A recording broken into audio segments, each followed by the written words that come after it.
ఇది రేవంత్ రెడ్డి బీసీ సమాజాన్ని నయవంచన చేసిన ఫలితం ఇది.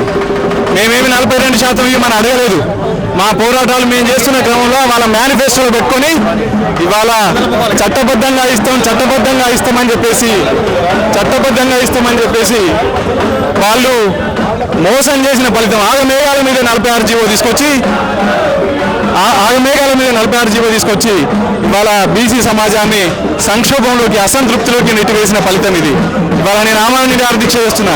మా తమ్ముడేమో తెలంగాణ ఉద్యమంలో శ్రీకాంతాచారి లాగా నేను ఆత్మ బలిదానం చేసుకున్నాడు.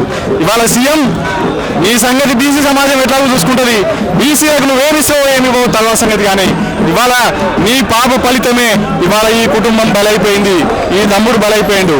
కనీసం ఈ కుటుంబం పట్ల నువ్వు క్షమాపణ చెప్పాలి. ఈ కుటుంబానికి నష్టపరిహారం ₹1 ఇవ్వాలి. ఆ కుటుంబంలో అమ్మాయికి ఉద్యోగం ఇవ్వాలి. వాళ్ళ చదువులకు నువ్వు హామీ ఇవ్వాలి. ఇవాళ మీరు ఇట్లా ఉంటేనే, ఇది చేస్తేనే నీ పాప పరిహారం చేసుకున్నట్టు అవుతుంది. కనీసం ఇక నీ ప్రభుత్వం సంగతి, నీ పదవి సంగతి బీసీ సమాజం ఎట్లా చూసుకుంటుంది? నువ్వు బీసీలకు ఎన్నడైనా మోసం చేసేవాడివే. గ్రామాల్లో రెడ్డి రాజ్యాన్ని, పట్టణంలో రెడ్డి రాజ్యాన్ని స్థాపించాలని నీ కోరిక ఉన్నది. అది ఎట్టి పరిస్థితుల్లో నెరవేరదని నువ్వు గుర్తుపెట్టుకో రేవంత్ రెడ్డి. నీకు తగిన శాస్తి జరుగుతుందని చెప్పేసి మేము తెలియజేస్తున్నాం. ఈరోజు శ్రీ సాయి ఈశ్వరన్న గారి మరణం తెలంగాణ బీసీ ఉద్యమానికి తొలిమెట్టుగా చూస్తూ బీసీ నాయకులారా, బీసీ బిడ్డలారా, మరెవరు కూడా ఇలాంటి అజ్ఞాతానికి పూనుకోకూడదు.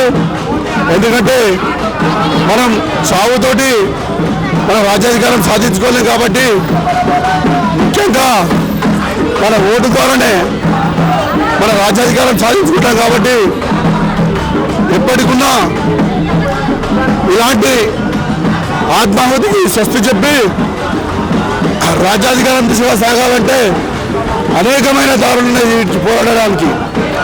కాబట్టి బీసీలకు 42% రిజర్వేషన్ ఎవరు అడగలే.